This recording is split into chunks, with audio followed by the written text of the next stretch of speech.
Tujuannya sholat itu cuma satu. Tanha anil fahsya wal munkar. Mencegah manusia dari perbuatan keji dan munkar. Sudah sholat tapi masih bohong, masih menyakiti orang, masih merendahkan orang, masih melecehkan orang. Berarti belum mencapai tujuan sholat. Ingat, sholat itu bukan tujuan. Sholat itu sarana mencapai tujuan. Tujuannya apa? Ingat, tujuan sholat itu akhlak. Jadi jangan rakit dijadikan sebagai tujuan. Ingat, rakit itu diciptakan untuk mencapai tujuan. Tujuan kita karena ingin nyebrang ke pulau yang ada di sana. Awas, jangan menolak rakit, tapi juga jangan melekat pada rakit. Orang yang menolak rakit, jelas. Orang pakai rakit, malah dia nyemplung, tenggelam. Orang yang melekat pada rakit, batur nges kala luar tinu rakit sampai tujuan cicing we di rakit. Disangka rakit tujuannya. Makanya semua ritual ibadah dalam agama apapun, ingat itu rakit. Karena tujuan akhirnya apa? Nabi Muhammad bilang, aku diutus ke semesta ini untuk menyempurnakan akhlak. Tujuannya akhlak. Jadi harusnya tujuan beragama itu akhlak.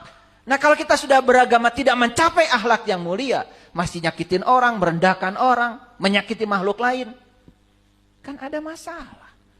Betul nggak? Nah orang yang berpikiran kuat langsung cari masalahnya. Dan dia berorientasi pada solusi. Apa solusi? Dan ternyata ya, untuk bisa mendapatkan solusi itu kita harus jujur dulu pada diri sendiri. Gelas ini kalau penuh, udah penuh ada tutupnya lagi. Siapa yang mau mengisi? Coba, kalau saya tumpahkan air dari sini ke sini, gak masuk. Ada tutup. Tutup tuh bahasa Inggrisnya cover. Bahasa Arabnya kafir. Gitu aja repot. Belajar dari lu gak ngerti-ngerti. Jadi kafir itu bukan orang yang berbeda keyakinan dengan kita. Orang kafir itu orang yang tertutup. Tertutup pemikirannya. Tertutup pikirannya. Tidak bisa menerima pandangan orang. Ini kafir. Ini yang berbahaya. Makanya Nabi Muhammad ya sangat keras terhadap tutup. Bukan keras terhadap orang lain yang berbeda keyakinan. Bahkan beliau sangat hormat dan toleran kepada siapapun yang berbeda keyakinan. Bukankah banyak cerita? Betul nggak? Nabi Muhammad sampai orang yang mencaci maki beliau keyakinannya berbeda disuapin tiap subuh. Itu penghormatan beliau kepada orang lain. Tetapi di Quran dikatakan Muhammadur Rasulullah walladzina ma'ahu asyidda'u 'alal kufar. Tapi terhadap kafir ini beliau sangat keras. Yuk, harus dikerasin nih cover kita. Kalau kita hari ini tertutup, berarti pikiran kita lemah. Bebaskan dari kelemahan pikiran. Dengarkan apa kata orang. Karena kunci hidayah itu dimulai dari mendengar. Untuk mendengar, pikiran kita harus terbuka. Sudah ada tutupnya, apalagi penuh. Coba, orang yang saya sudah terbuka Pak. Oke. Covernya sudah dibuka, tetapi masih penuh. Gak bisa.